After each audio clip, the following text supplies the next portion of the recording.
হুমায়ুন ভাইয়ের স্টাইলে লেখার চেষ্টা করি। আমি যখনই কিছু লিখতে যাই তখন হুমায়ুন আহমেদ চলে আসে।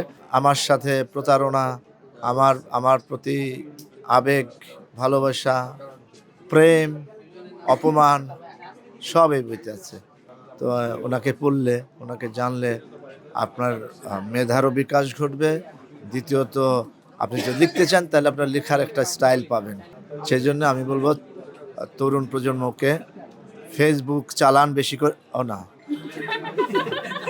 মুহূর্তে আমরা কিংবদন্তির স্টলে আছি এবং ফারুক আহমেদ ভাইয়ের কাছ থেকে জানতে চাচ্ছি যে এই স্টল থেকে তো আপনার ২ টা বইও প্রকাশিত হয়েছে। তো আপনাকে ঘিরে অনেক পাঠক জনপ্রিয়তা। তো এই সময়েও এসে আসলে এই যে অটোগ্রাফে এখন তো অটোগ্রাফের একদমই যুগ নেই। তারপরে এত অটোগ্রাফ দিতে কেমন লাগছে আসলে? এটা তো আমি এই মানে বইয়ে অটোগ্রাফ দিচ্ছি তো ৩ বছর যাবত। হ্যাঁ, হ্যাঁ।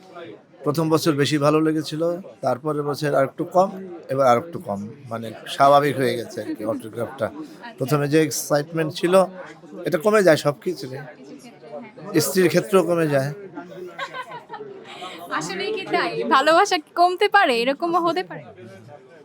কমে, আসলে কমে না, বলি কমে না কিন্তু অনেক সময় কমে, হয়তোবা কখনো কমে না। এই যে স্মৃতিতে হুমায়ূন আহমেদ, তো এই বইটা আসলে একটু নিয়ে যদি বলতেন। হুমায়ূন আহমেদকে নিয়ে আমাদের অনেক পাঠক জনপ্রিয়তা। এখন পর্যন্ত বইমেলায় হুমায়ূন আহমেদ আসলে চিরঞ্জীব থাকবেন। তো এটা নিয়ে যদি বলতেন আপনার কাজের ইন্টারেস্টিং কোনো ঘটনা এখন?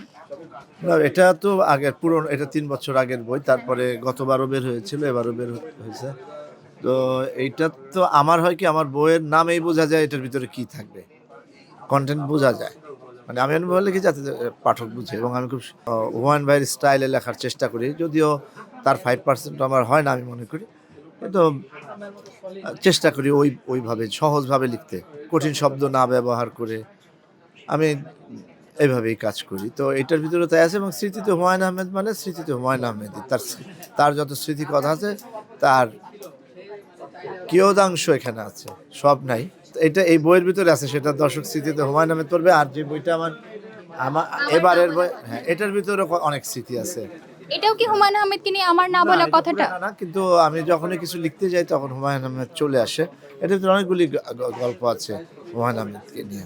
আচ্ছা, আমার না বলা কথা বইটার নাম এরকম কেন দেওয়া? যেগুলো আপনি বলতে পারেননি সেগুলাই জি, লিখাতে সেগুলি আমি বলিনি। আমার কষ্ট, আমার বেদনা, তারপরে আমার সাথে প্রতারণা, আমার প্রতি আবেগ, ভালোবাসা, প্রেম, অপমান সব এই বইতে আছে। বর্তমান তরুণ প্রজন্মকে উদ্দেশ্যে কি বলবেন বই পড়া নিয়ে বা হুমায়ূন আহমেদ নিয়ে আসলে? ওই একই কথা। হুমায়ূন আহমেদ পড়েন। পড়লে গল্প কিভাবে লিখতে হয় তার একটা ধারণা পাওয়া যায়। এক ধরনের, যেহেতু কলম জাদুকর বলা হতো তাকে। এবং এত জনপ্রিয় লেখক বাংলা সাহিত্যে তো খুব কমই আছে।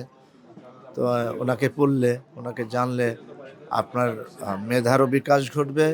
দ্বিতীয়ত আপনি যদি লিখতে চান তাহলে আপনার লেখার একটা স্টাইল পাবেন। সেজন্য আমি বলব তরুণ প্রজন্মকে ফেসবুক চালান বেশি করে না। বেশি করে বই পড়েন, হ্যাঁ? আর বেশি করে বই পড়েন। আর দেশকে ভালোবাসেন।